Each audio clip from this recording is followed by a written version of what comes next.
Wait a minute.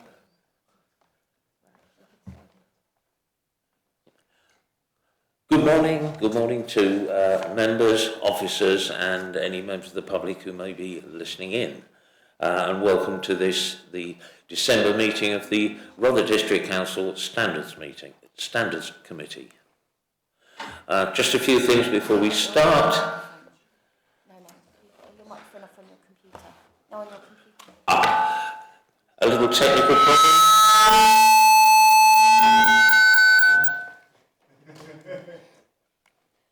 How do we turn it off? Well, sorry about that. A bit like being at a rescue where we've got feedback problems. Right, yes. Please remember when speaking to put your microphone button on. That way people listening in remotely will be able to hear you and your contribution will be heard on the subsequent recording. This morning we have with us Judy Hillers, we have Putta Singh, a monitoring officer, we have independent members and members of the council. So, minutes. Do I have everybody's permission to sign the minutes of the last standards meeting? Agreed? Agreed. Right.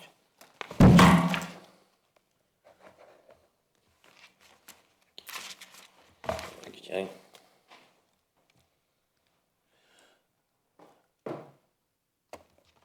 Have we any apologies for absence? No, there's none, Chair. Thank you. Are there any additional agenda items? No, there's none. And do we have any disclosure of interests or dispensations, pecuniary or non-pecuniary? None. Thank you very much. Right, this morning, with your permission, I'd like to alter the running order, as it were, and take items 7 and 8 on the agenda first, because those reports are introduced by officers and it will free up the officers from having to sit through the procedural part of the meeting, which I would hope they're all overly familiar with the procedures. So do I have your permission to alter the agenda in that way? Thank you very much. In which case, can we proceed with agenda item 7, and that's local government and social care ombudsman complaints monitoring. Good morning, everyone. Thank you, Chair. I'd like to introduce this report in relation to our complaints monitoring. This report details our local government ombudsman complaints, along with non-ombudsman complaints, so stage 1 and stage 2. There is a lot of detail in this report, and I will do a summary of the report. So, the period the report covers is from the 12th of May this year to the 5th of November. We received 4 ombudsman complaints, 3 of which were not investigated, 1 of which was upheld, so the council was found fault. This did relate to a planning enforcement complaint. This was a long-standing complaint, and we were found fault in the way we handled this. And there were several remedy actions, which is detailed as learning outcomes that we have implemented. We have improved the governance in relation to following enforcement policy and ensuring that we maintain rationale for our decision making. The head of planning has proactively taken additional steps to work with the ombudsman, invite them in. We're meeting this month to look at how we can improve our complaint handling, really, in relation to planning and planning enforcement complaints. This is a large area that we do receive the most complaints for, and it's looking at how we can, reduce that escalation process, whether it be through up to initial complaint, stage 1 and stage 2, and also to try and reduce the customer going to the ombudsman. So it's a really good proactive step that the head of planning is doing, and that's a really positive outcome. This complaint did relate to an issue raised in 2023, so it is an ongoing complaint, and the improvements in relation to complaint handling that were mentioned in the Ombudsman findings have been significantly improved since, and we are continuing to improve how we handle complaints across the authority in time to meet the new complaint handling code that is being enforced by the Ombudsman in April.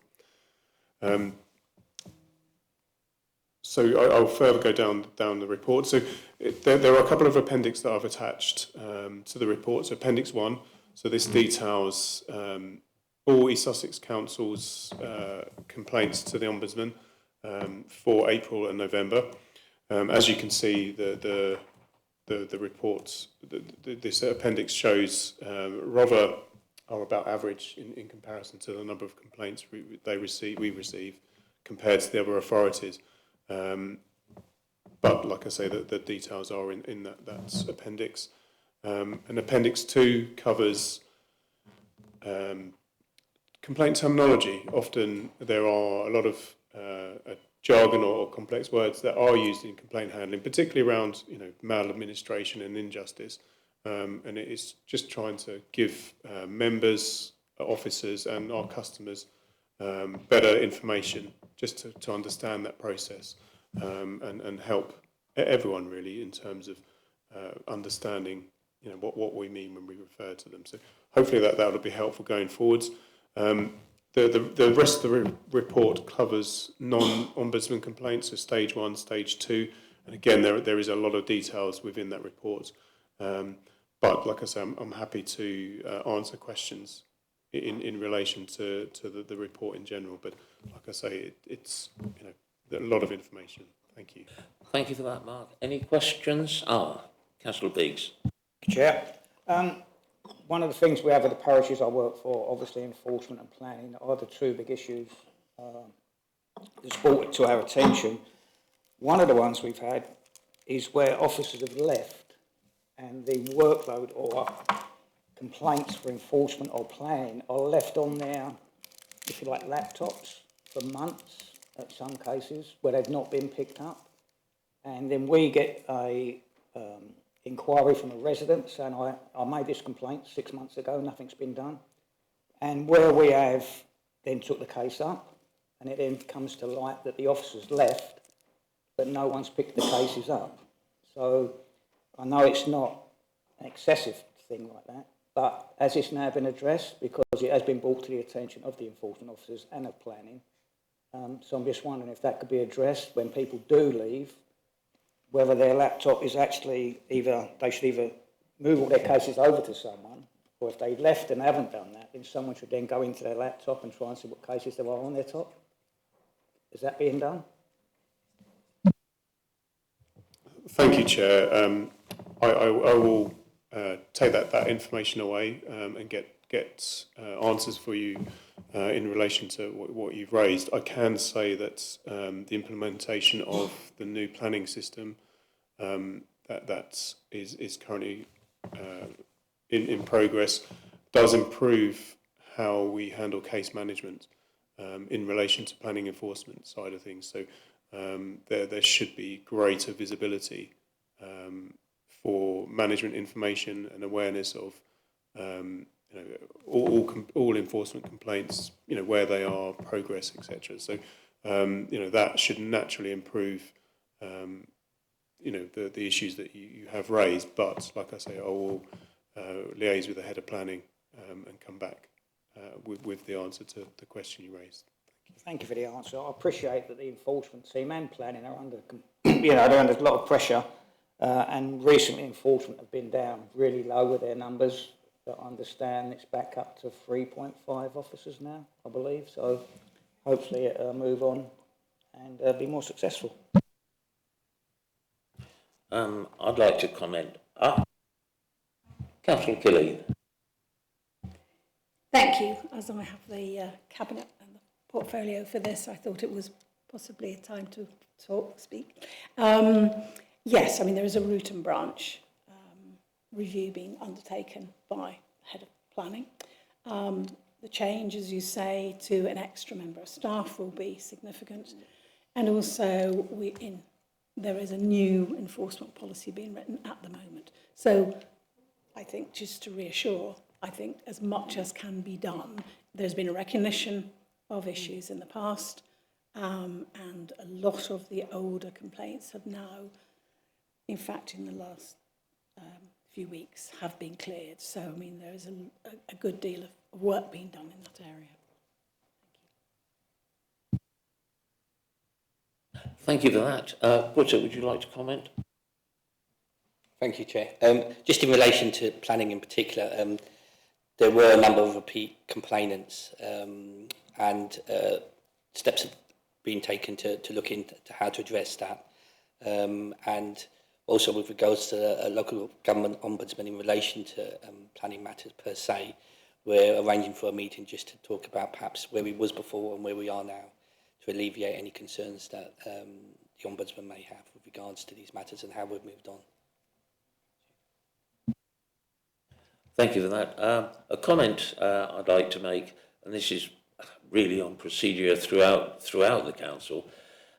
If when members or members of the public are addressing an issue, they should really address it through the team leader or the manager concerned. That way the manager is always aware, even if the manager then devolves that complaint down to a member of staff, they're aware of what complaints are essentially on the desk, or in this case on the laptop, of any staff member, and if that wouldn't create the gap if someone were to leave. So ongoing conversations directly to individual officers who are handling things are fine, but initially any complaint or any communication at all should go initially through the manager. Then the manager is always aware of what traffic his team is handling and can plan his resources accordingly.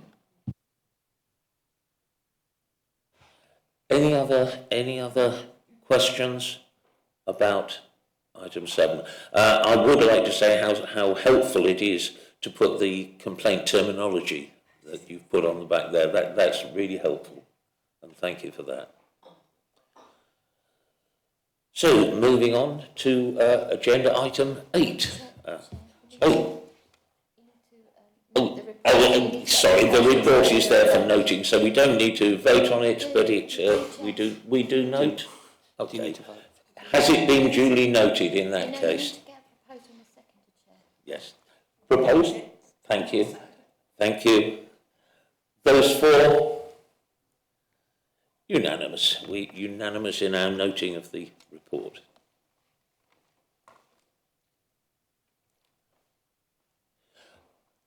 A further comment I'd like to make is that on page 61, where, as you say, Mark, we're sort of roundabout in the middle compared to other councils. It's somewhat strange to see that 2 councils have no complaints. And I just wonder, are we a victim of our own success? Do we have actually more interaction with our residents and our customers than some of these other councils? And is that why we've got higher traffic and therefore a higher number of complaints? I wonder if these were expressed as percentages, would we in fact be doing better against other councils? Just a thought. Thank you, Chair. I suppose it's a quite difficult question to answer in relation to the outcome of the complaints. The customer would go through the complaints process with a grievance, from stage 1, stage 2, right to ombudsman. And whilst, like I say, our average complaints numbers to the ombudsman compared to the other councils around East Sussex, like I say, we're in the middle. The report highlights, Wealdon received 10 complaints, but none of these were upheld. Hastings only had 3, and again, none were upheld. I suppose it just depends on the nature of the complaint and what went wrong and where fault lies. So it is, very tricky. We always like to not get things wrong, but unfortunately, some of that, when we do make mistakes, it does allow for that learning opportunity. we're not always going to get everything right, and with the best will in the world, these faults do happen, and like I say, I don't think there's an answer that I can provide that will say what we're doing wrong or how we compare. So it is just, I say, depend on the nature of the complaint, but like I say, we always strive to ensure that we try and remedy where we are at fault. Thanks for that. Well, we'll look forward to that number coming down. Any more questions, or can we move on now to agenda item 8?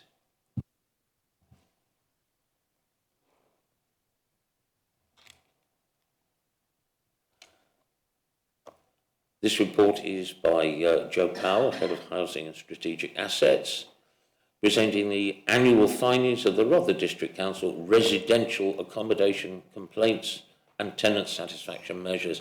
Just to note, we are talking about specifically Rother owned and administered properties. We're not commenting on the state of play as far as our housing associations and registered providers are concerned. So over to you, Joe. Thank you, Chair. Rob Westlake.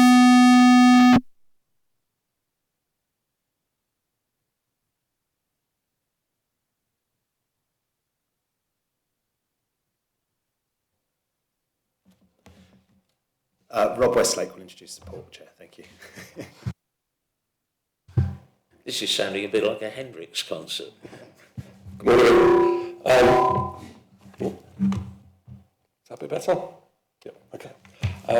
So in terms of this report, the report was put out for a 28-day period. Okay. I think the report was really encouraging in terms of what we've got back from people. I think all our tenants are very satisfied that their properties are well maintained, and we had 100% respondents confirm that in the report.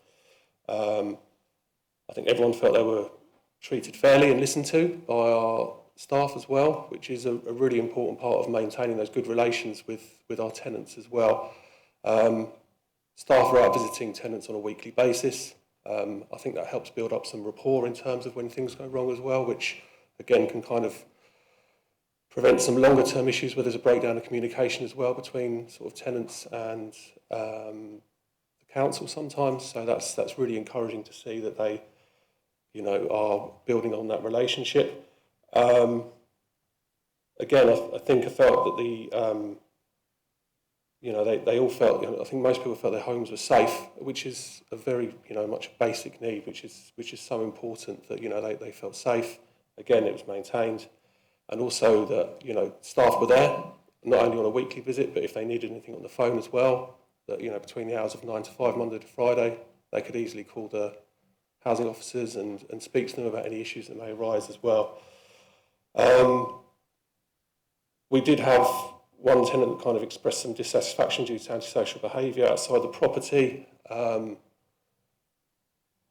reflection, having spoken to them around the issues that were occurring there, we've kind of found it was something that was kind of out of our control in terms of what was happening out on the street. It was just a busy area, overlooking some shops and things like that. So they did realise that there was little we could do about that in terms of what was happening. But again, having those conversations, it was allowing the tenant to understand the situation a bit more rather than just kind of presenting it as a problem. They had once had those conversations, they felt that there was a lot more, they understood a bit more around it.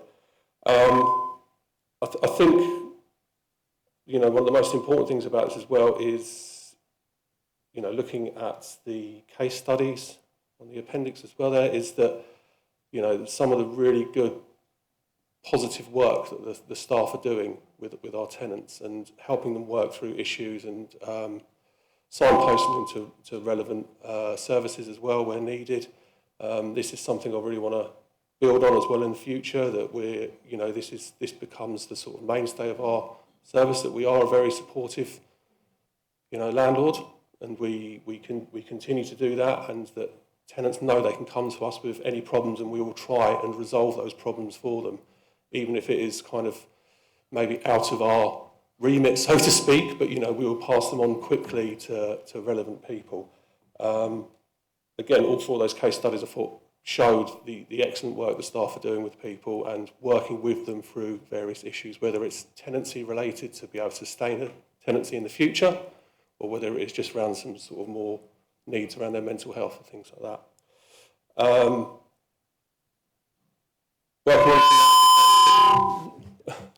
Moving on from that, this is something we're going to look at in the future, is kind of this support and making it more grounded as well, that the support sessions with the tenants are, become a bit more of a weekly thing as well, to sort of allow to build up this trust, I think, between the council and our tenants as well, and also to allow the fact that if there are any issues that come up in the future, they become easier to bridge the gap as well.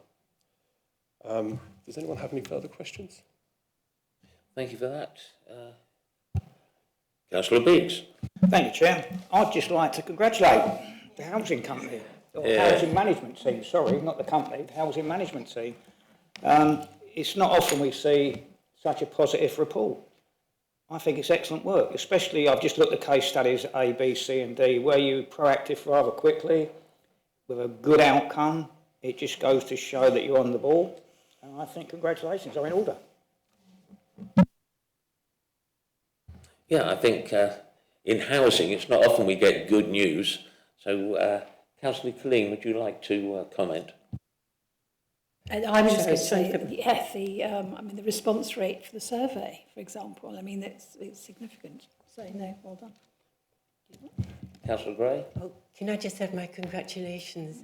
I think the case studies are absolutely wonderful. They show you go way beyond just being, a housing provider, that you actually are taking on some of the work from social services. So no wonder you have such satisfied customers, and I just think very well done. It's a really excellent report, excellent work. So thank you. I think the case studies in particular are a really good exercise in transparency, and we always, on this council, across all departments, try and make sure that we're both accountable and transparent. This is an excellent report, and not only is the report excellent, the actual situation it's reporting on is excellent. So thank you very much for that. Now, we're through the end of items 7 and 8, so if officers would... sorry, yet again, this report is for noting, so can I have a proposer? Councillor Gray, seconder, Councillor Biggs. All those in favour? Wonderful, thank you very much. So if we can now revert to the agenda as listed.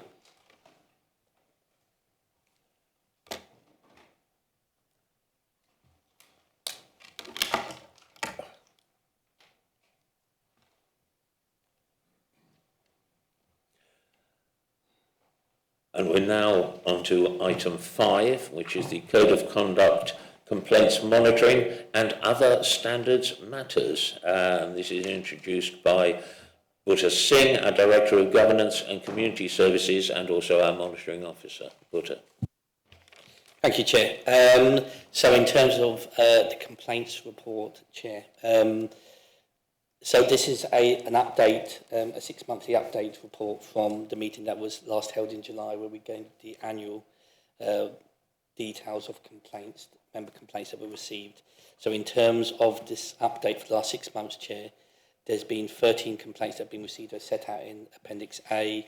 There's 9 have been resolved by way of our triage system or not being upheld, Chair, and there's 3 outstanding, and in relation to those 3, they may all go to a standard subcommittee hearing, Chair, which will be organised in due course.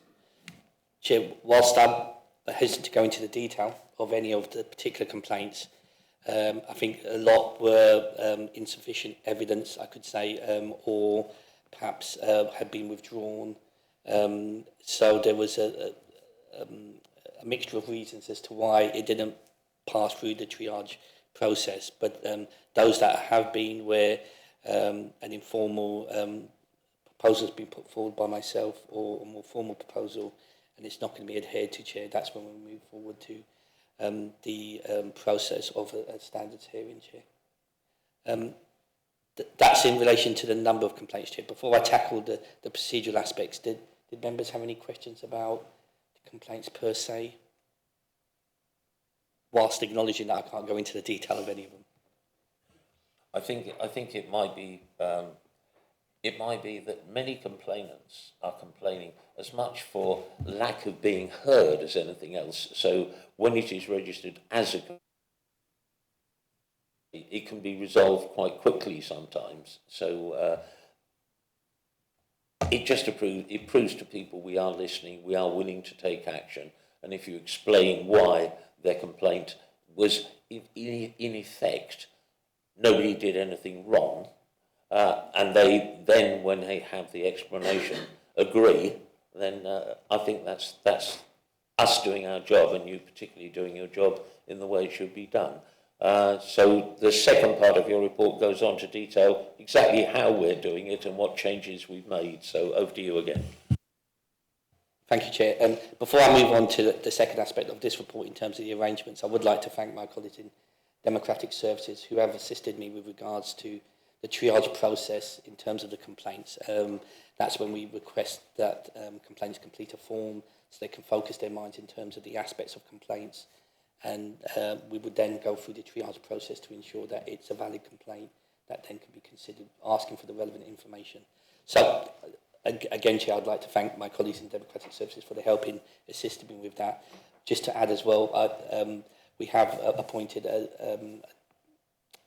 DMO, a Deputy Monitoring Officer, Chair Mark Watkins. I had asked him to join today, but unfortunately he was unable to join this meeting, just to introduce himself and say hello. And he'll be helping me in terms of member complaints and other aspects going forward on a part-time basis, Chair. But so moving on to the arrangements aspects of the report, Chair, just to say that the arrangements, i.e. which sets out the process in which the complaints are dealt with, have been updated. Some of them just very simply in terms of the procedural aspect of things, where we removed the wording from audit and standards to just the standards committee within the arrangements.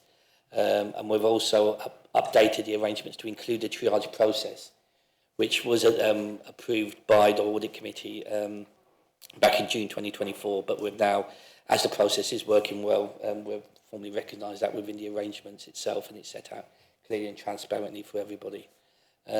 Lastly, Chair, in terms of the arrangements itself, there is, and this is within Appendix B, I'm just going to try and find the relevant part.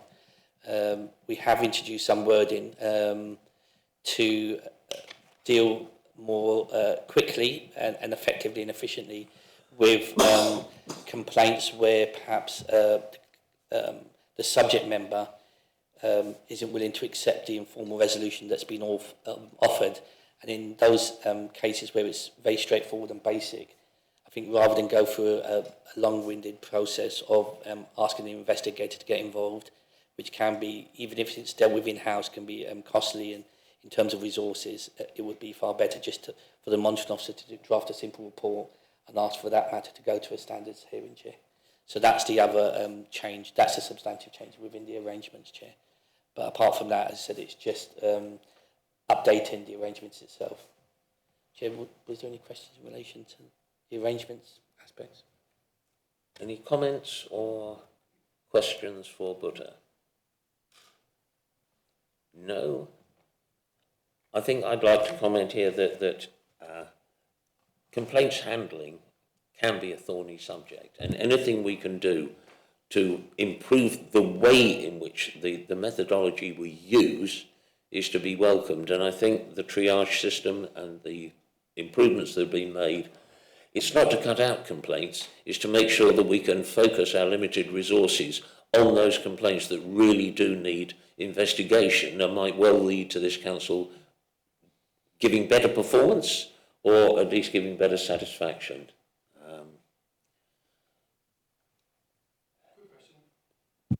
Please carry on. Good to see that the triage system's working.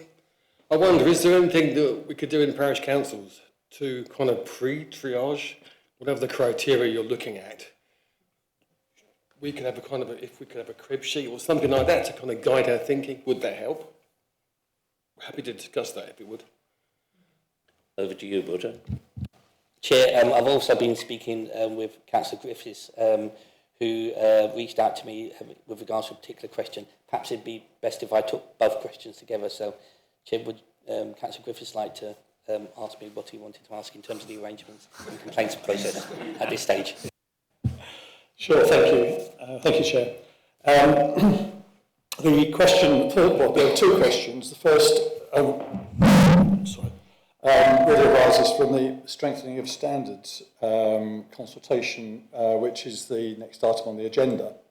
But if it's appropriate, I'll ask the question now, and I'll hold the second question that I was going to ask. The point I was going to make was that it's clear from Mr. Singh's report that RDC is already has processes in place that put it ahead of the government proposals. However, noting that there's no indication of a time frame of those proposals being brought forward, but at the same time recognising both the workload of the domestic services team, as described by Mr. Singh at the Parishes Conference, and also recognising the remaining lifespan of this council, are there any proposed reforms that don't require legislation that we can consider implementing? Thank you for that. Any more or any reply? Chair, if I could. So I thought it'd be helpful to couple both those questions together. Although, as I say, Councillor Griffiths' question relates more to the second agenda item that I'm picking up. I think it's helpful to take both on board at the same time, because it was a conversation that was had at the parish conference, Town and Parish Conference, in terms of trying to assist the process with the change in regime that's intended, both in terms of LGR and with regards to the strengthening of standards, the consultation response from the government. Given those changes that are going to be happening, I think there is more that can be done by Town and Parish Council to assist perhaps at an earlier stage in terms of considering the complaints before it gets to the council. So on most occasions, clerks will become aware, other members will become aware that a complaint is going to be made to the monitoring officer. And I think at that stage, if the clerk or those members involved can assist, or the chair, for example, can assist with regards to a process that the town and parishes can adopt within ROVA in terms of an informal process where members will perhaps arbitrarily sit and consider the issues amongst themselves and see if it can be resolved in-house, so to speak, Chair. And I think that may help before the next stage of it coming to the monitoring officer, even if it is referred to the monitoring officer, and it's intended that this process takes place. I would be happy to pause any consideration of the complaint to allow it to be dealt with informally first with the town and parish councils. And I think that's a conversation that I've had both with Councillor Griffiths and Councillor Robertson, and it may be that they're able to take that forward with their particular body to see if there can be a general consensus with regards to such an in-house process, Chair. I don't know if Councillor Griffiths or Robertson wants to come back on that, Chair. Thank you. At the Parishes Assembly, we were made aware by the Chief Exec of the East Sussex Association of Local Councils, Trevor Lego. We were made aware of a mediation scheme that they had developed and had sought to implement in West Sussex. And we're trying to find to deal with complaints at a parish and town council level. So we're endeavouring to find out more about that and see if there's anything we can either learn or transpose and implement over here. Thank you. Thank you for that. I think with local government reorganisation, even though all the papers that have been issued so far seem to totally ignore the existence of parish and town councils, they are going to be more important, and therefore their procedures are going to have to be slightly more formal, and I think this will be a great help in formalising the way in which essentially inter-member disputes carry on. We're aware that in parish councils, you're quite often not quite as nice to each other as we are on Rother District Council. But as I say, procedures, it's going to get more serious. Being a parish councillor or a town councillor, and I must declare at this moment that I am a member of Bexhill-on-Sea Town Council, but it's almost inevitable that with the disappearing of that level, the district level, town and parish councils are going to become more important in whatever areas are left to us, and that therefore we've got to smarten our acts up in terms of the formal way in which we conduct our business. Please do. Just for information, I would just like to add that through RALC, we have a working party, a working group, looking at the roles of parish and town councils within the unitary structure, what that might look like, what we would like to see, and we're working very closely both with the chief exec and with one of the policy officers from Rother Council and also Councillor Prochak to develop our ideas and come forward with proposals and suggestions. That's good to hear. That's good to hear. Thank you. Yes, please. Just wanted to add, if I could, that I also think it's really important that parish council clerks understand the kind of manifestations of a complaints process. They understand where it's going or where it could go, because often they're in a really good position together with the chair to deal with issues right at the start, and it's sometimes where they've been allowed to sort of run on that complainants get edgy, in a word.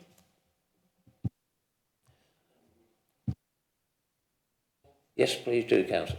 Do you see any difference between complaints between members, parish council members, and members of the public to a, say, parish councillor?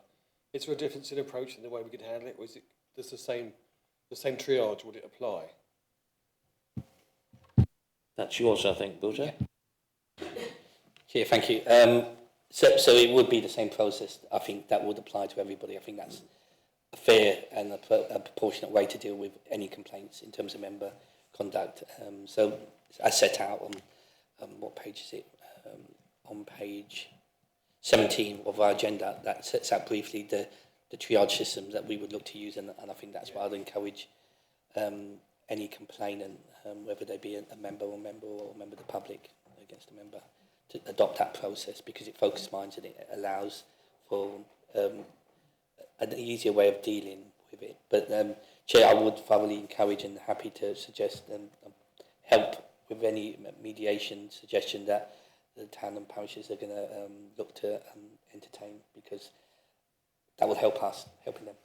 Thank you, Chair. Just to clarify, so where there's an issue between two members, we'll be clearly aware of it and should be able to deal with it in council or as a chairman. Where there's an issue with a member of the public, we might not be aware of it. That was kind of the thrust of my question. Do they come straight to you generally, or do you think it still is something that parish councils have been aware of before it gets to you? So I really think that would come down to the individual circumstances of the complaint itself. So I take your point in terms of perhaps introducing a mediation system and it not being appropriate or relevant for members of the public who will be making that complaint. But in some instances it may be. So I think that's the situation of where, say, for example, a member of the public comes directly to myself or through the clerk to me in terms of making a complaint. It may be a question of me suggesting and pausing it to say, look, would you like to try the mediation with the town and parish council at that stage? Thank you for that, Buta. A couple of comments I'd like to make. This discussion underlines how important it is and how valuable it is for this committee to have representation from parish councils and from independent members, because we're then held up to the gaze of not just ourselves, but external bodies, and of course ideas from people who are used to dealing with other organisations, which is very valuable. Another comment I'd like to make: we have a protocol for the way in which councillors behave to councillors. We have a protocol for the way in which councillors behave to members of the public. We do not have a protocol for the way in which members of the public behave towards councillors.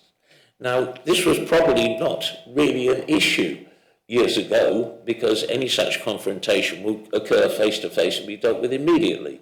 But on social media, all of us have had to put up with scathing comments, no right of reply, and no recourse other than to actually go to civil law in case of defamation, but nobody wants to go that far. So I think members of the public should realise that we are pretty defenceless. They can call us out on all sorts of things.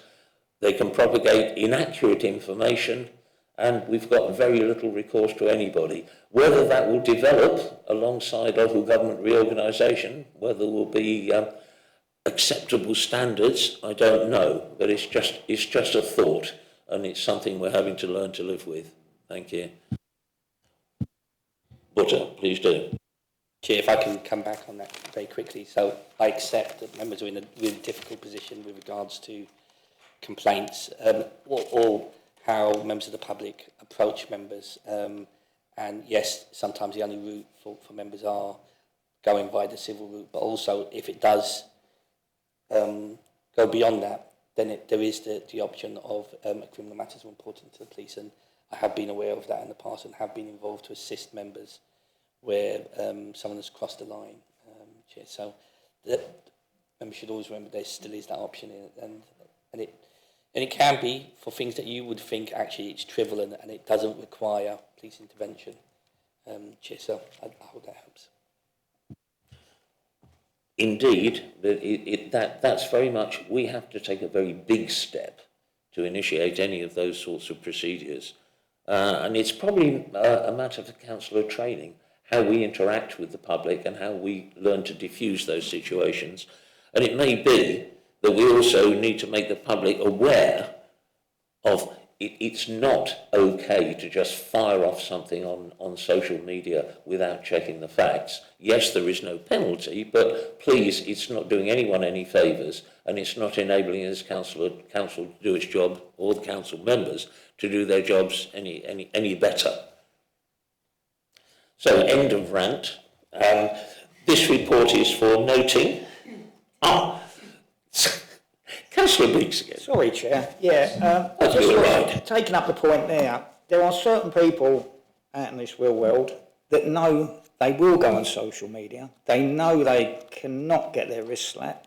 And until this government and other governments actually bring some sort of legislation in, this is going to continue.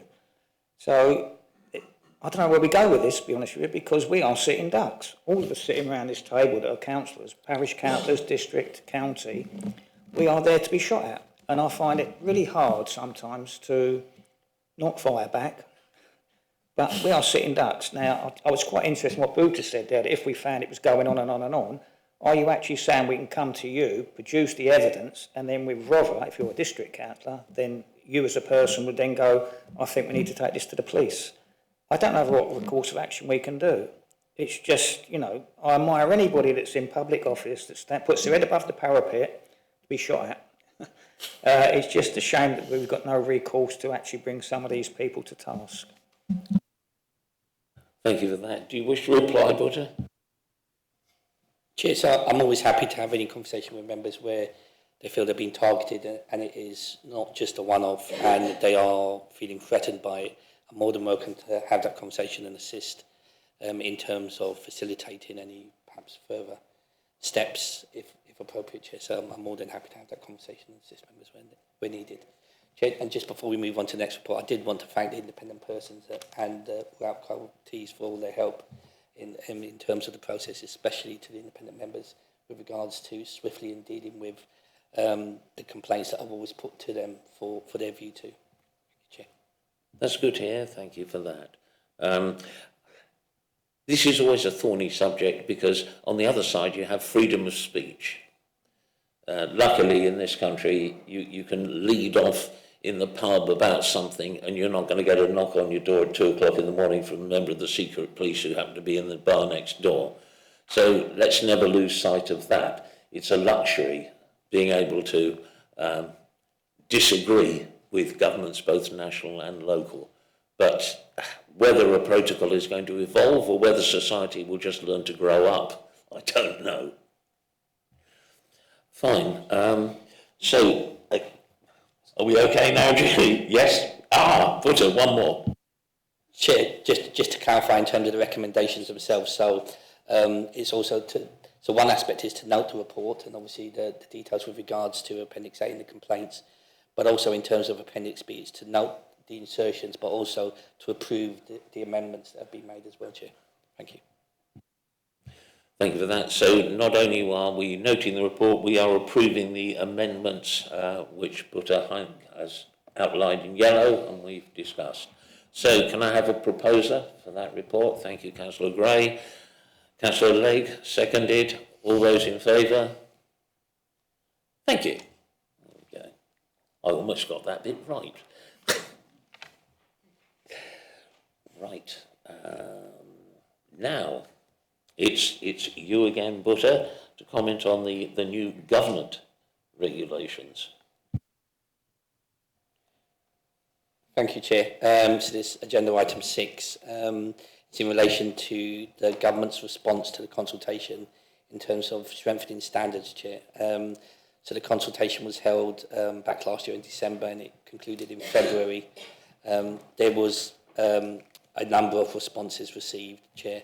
And in terms of the consultation itself, I think most councils are pleased, and most monitoring officers, because I went to a conference on Friday, are pleased that the government have almost accepted in its entirety the points that were flagged during the consultation for noting. So there was over 2,000 responses received, Chair, to the consultation, and most were in favour of the proposals. And the proposals are set out in the report, and I'll come to them shortly, Chair. But I'm pleased to say that most of those are going to be taken forward by the government. Now, in terms of how and when they take it forward, Chair, that's going to be a question. And it seemed from how the consultation response was worded that it's probably going to be amendments to the Localism Act, apart from anything else, but that's not likely to happen until the other side of LGR, because they made reference to town and parish councils and they made reference to the mayoral authorities and to unitaries, but I don't think there was any word on it assisting district councils, Chair. So I think the appetite will be to introduce it when there are unitaries introduced. And I think the reason perhaps why that may be the case as well is because in terms of some of the changes, where they're going to be introducing an independent, like a standards board, which it was previously an independent authority, that are going to deal with complaints. I think some of the issues that they found on the last occasion, on which perhaps why the standards board was disbanded, was because of the number of things that they were dealing with and they felt overwhelmed. Whereas perhaps in terms of reducing a tier, they may be more effective in terms of dealing with the appeals that are going to be coming their way, Chair. So do you want me to just touch upon the summary of changes, Chair, or members are happy because they've seen the report? I think if you can give us a counter through it, because it's useful, we will have picked up the things we feel are of interest, but you're the expert, perhaps you can draw our attention to anything we may have missed. Absolutely, Chair. So in the summary section, there's the talk of an introduction of a mandatory code for all councils, and I think that will help in terms of a standard mandatory code for all town and parish councils and unitaries going forward. So there are differing codes of conduct in place, and that sometimes can be difficult, particularly for a monitoring officer where he's dealing with complaints for the relevant town and parish councils who will have their own codes of conduct that the monitoring officer will need to consider. So that's going to be really helpful, Chair, going forward. There is already an opportunity for both the subject member and the complainant to speak to an independent person in terms of the complaints, and that's something we've introduced, but that's going to be formally recognised as well in these changes. Chair, the third bullet point talks about a right for review. Now, a right for review isn't the appellant body that's going to be set up. That's almost an opportunity for the council to look at it again and consider it again. And this is the only thing that I think many people are nervous of, monitoring officers and councils, in terms of how that's quite going to operate, because that's going to be requiring, say for example, a standards committee was held, it will require a fresh standards committee to consider what the previous standards committee had done, as in the hearing panel. So where district councils are small in effect, and we only have a small number of members on the standards committee, asking for a fresh set could cause practical difficulties. So I think we're going to have to wait to see how that's quite going to work, whether it's just a right for review by the monitoring officer, or whether it's going to be the full process again. We'll just have to see how that works, especially where, as I said, there's a shortage and members are limited in terms of smaller town and parish councils and district councils, Chair. Chair, and then obviously it goes on to the more substantive suggestions with regards to a suspension for members, for those who have carried out a number of breaches over within a period of 6 months. Then it could also be removing them per se, Chair, from being a member. And I think that's where the appellant body is going to be helpful. So where we're talking about issues of suspension or disqualifications, particularly the latter, I think that's where an appellant body would be helpful to ensure that justice is certain to be seen in terms of a process and a review of that process if it is appealed, Chair. I think that's a very quick canter through the summary of changes, Chair. I do go into the report to talk about the implications with regards to LGR, and that's on paragraphs 12 and 13, Chair. And I think it's probably helpful to touch upon this just because it was raised at the conference that I attended as well, and I'm not quite sure how those councils are dealing with it, but where Somerset, for example, and there was another example that was given to me where they had consolidated the districts together. There was, for example, a unitary that was dealing with over 200 town and parish councils. Now, quite how they deal with their complaints, with so many coming to one person, they presumably have a team, I'm not quite sure, but that isn't going to be too dissimilar to how things will look for East Sussex going forward, because we're going to be having at least 93 possible parish town and councils merging together under the umbrella of East Sussex. Now, how a monitoring officer or his team are going to be dealing with those complaints are going to be difficult, and I think that's why we're having those conversations with RAUC in terms of trying to help them to help us in the first instance. And it's essentially to help them as well, Chair, because there's nothing worse than complaints just going down and being left, and on that basis things get worse for the town and parishes because it's festering and those issues continue to fester. So if it can be dealt with swiftly and effectively at an early stage before it even gets to the unitary, I think that will help everybody in terms of the process, Chair. So that's the only thing I'd add in terms of this report, Chair. Thank you for that, but yeah, there's no point in having a dot all the I's, cross all the T's procedure if it's so long-winded that the very situation it's designed to deal with just becomes left to one side because it's too difficult.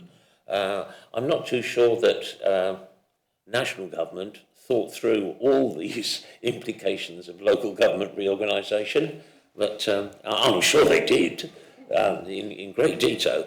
But certainly in these times, in these changing times, complaints handling and standards are going to become very important. And I'm glad to see we are increasing our standards department. We're appointing a deputy monitoring officer. That's very much to be applauded, and I think is very much needed at this particular time of change. Any comments from members? Please do. Thank you, Chair. Firstly, just picking up on the comment about how unitary authorities have managed things so far. as part of our LGR working group, we're reaching out to two or three unitary authorities. Somerset has already been mentioned. We've reached out to them to see if we can ask somebody to come from them to talk to us about their experience, so we can add this to our list of questions, if you like, and see how they've fared. But so my second question, which I've already mentioned to Mr. Singh, so I'm not necessarily expecting an answer to this today, but it relates to what I perceive to be a related matter of the Public Office Accountability Bill, otherwise known as the Hillsborough Law, which is currently going through Parliament. My understanding is that once this is passed into law, the Act will require all local authorities to publish a code of ethical conduct linked to the Nolan principles, which of course underpin the work of this committee. The new law in draft will require a public authority to promote and take steps to maintain high standards of ethical conduct, a purpose closely aligned to the aims of the strengthening the standards in conduct framework. My question is the Director of Governance able to provide either today or at a future date any indication as to when this bill might be passed and come into force? And on the assumption that it comes into effect before the unitary authority is in place, is it anticipated that this committee will have oversight of the ethical conduct of the Act's requirements? Thank you. Chair, thank you. I'm grateful to Councillor Griffiths to flagging this up to me at an early stage in order that I could have a quick look, Chair. I'll probably come back with a fuller response in due course, Chair, but in terms of the bill itself, so whilst it was looking at aspects of criminality and duty of candour and criminal offences, there was this aspect, as been quite rightly raised, in terms of ethical conduct, Chair, and in terms of that, we'll have to see in the fullness of times how the Act, the bill develops and comes into legislation, but it will be interesting, and I think probably it would either be for audit or for the Standards Committee to pick up those issues, because there will be a requirement to maintain ethical conduct for councils within their operations in terms of fostering cultures of accountability and integrity. And that's what I'm just reading from the website here in relation to the Act. So there's clearly going to be a need for that to be adopted in some shape or form with the appropriate committee, whether it's standards. I'm not too sure, Chair, but I think that would be appropriate. And I think it's going to overlap somewhat with regards to the suggested changes to strengthening standards, where there is going to be that introduction of a standards code of conduct. But this is going to be slightly different because it's going to be about an ethical conduct, which will differ in some ways. But it's going to be interesting to see how the bill develops and when it comes into legislation. So I had a quick look at what stage it's at, and I think it's had its second reading and it's at committee stage. So it's still with the House of Commons and it has to go through the House of Lords yet. So I'm not quite sure when it'll get to that stage of becoming law. And I'm not sure it will be in place before LGR takes effect, I have to say, Chair. I hope that helps at this stage. Thank you for that. It's nice to... Oh, please do, Councillor. Please comment. Simple question first. The potential new measures to suspend councillors with the new process points towards serious breaches of the Code of Conduct. Is there any kind of definition of what a serious breach might be? Because that would be interesting to know, people to know. They might get suspended if. Is there any thoughts around what serious might mean? And then just to add what Martin was saying earlier about our work we're doing in local government review in Rother. As I said, we're reaching out to other primaries, but we're also going to talk about this next week, I think it is, at the East Sussex Association board meeting. That's on the agenda as well, to see how we can look at this across the East Sussex patch, because bringing together the districts other than just Rother would be a much more powerful statement than just having our own Rother statement. So we're working on that as well. So one was a note, one was a question. Chair, sorry, my mic was still on. So in terms of the question, Chair, sorry, could you just remind me? Obviously, being able to suspend people for breaches of code, which is the big thing, having teeth to what you're saying, is great news. but it kind of pointed towards serious breaches, which we understand, but is there any definition of what a serious breach would be as opposed to a non-serious breach? Chair, that's a really good question. And I assume there's going to be some criteria when that legislation is introduced in terms of the suspension and disqualification as to what would trigger that. So currently, obviously, it doesn't exist. So there's nothing that we would look to as for examples. But I would hope from guidance that the government would produce that we would then need to make sure that it is adopted and replicated and have our own guidance. So members are very clear, or when I say we, I mean the unitary probably going forward, but that would need to be made clear to town and parish councils as to what the criteria is, with examples, and I think that will come from the government in terms of guidance when they look to introduce this. It'll probably be statutory guidance here, but I could be wrong. Is that something we could, at this point, still feed back to government to say what we think are serious breaches? Because that's going to be really important when it comes in. If it hasn't got teeth still, it'll be a waste of time. Is it something we could consider, not just here, but to feed back to government? Although the consultations come to an end, given what they've said in terms of their response and how they're going to take it forward, absolutely, Chair. So now that there's that commitment by the government to introducing a scheme of allowing for suspensions and disqualifications, there's no reason why we can't go back to the government with regards to what we would consider it, and that may help them in terms of how they would then frame such matters going forward. Absolutely no reason. Councillor Beeks. Thank you, Chair. Just what Keith's saying there is, if you're in a magistrate's court, you have guidelines, harm, culpability and stuff like that. I'm not saying we're getting to that stage there. But it makes sense, I would think, just picking up on what you say there, is if all different, like whether Rother, parts of East Sussex, you should all really be going off the same hymn sheet. And I think it'd be good if we did have guidelines regarding seriousness. So if you're on a standards committee, no matter where you are, this is like a national guideline, if you like. You can actually look into it and then you could try and work out how the seriousness is, or the harm, or the culpability, because otherwise what will happen is one particular authority will look at it one way, another authority will look at it another way, and that's where the confusion comes in, because one complainant will go, well, over in my next village, they're in West Sussex, he got this, and you're giving him a slap on the hand over here. So I think you're correct with ESALC or RALC, and perhaps yourself, when you get back to the government, is to try and say, we do need some sort of national guidelines where everybody will be looking at it and batting off the same wicket. And I think that would make life a lot easier for standard committees. Thank you for that.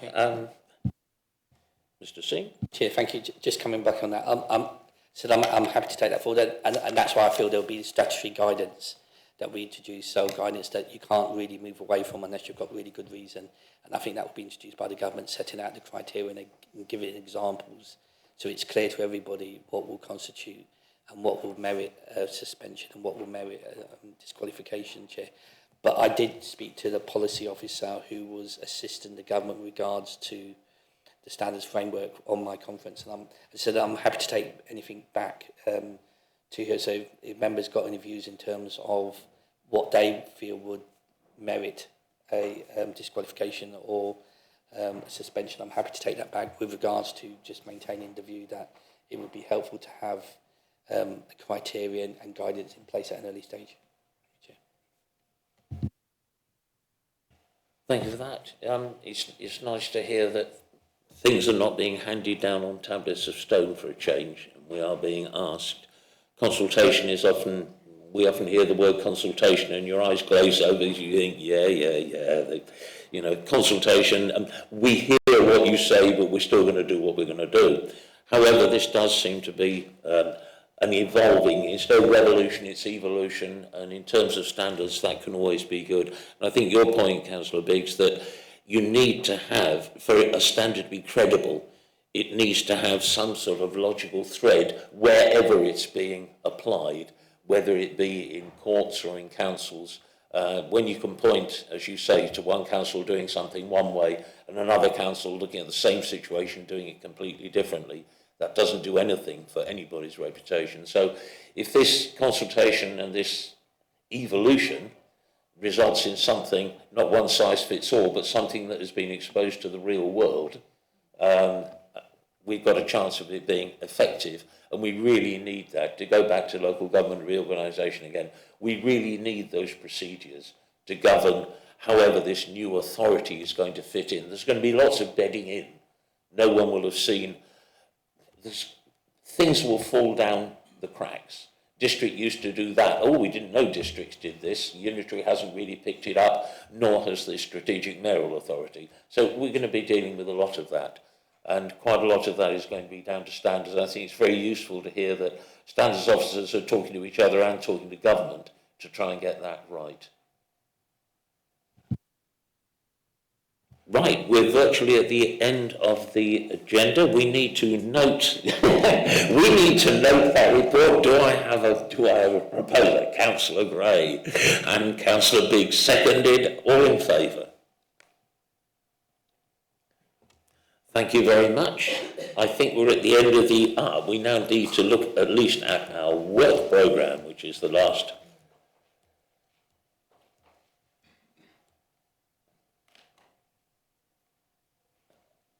If I can get Modern Gov to actually skip to the end here. Oh, thank you, Mutter. Any comments on the work programme? Anything you feel we should be looking at, anything that's not there? Because this committee is largely procedural, many of these things it's already stated that this will come to this meeting and that will come to that meeting. So any omissions, anybody, or any additions anyone would like to see? So all in all, we're pretty happy with the work programme? Right, well that looks like we have... And guess what? We need a proposer, Councillor Babe, a seconder, Councillor Killeen. You haven't had a turn yet. All those in favour? There we go. It's always difficult when we're noting something rather than actually taking an opinion on it. But yes, standards say that we should note them, we should vote, and we have. And thank you to Democratic Services for keeping me in line. Thank you, Julie. And I think at that point, I declare the meeting closed at 11:07. 11:07.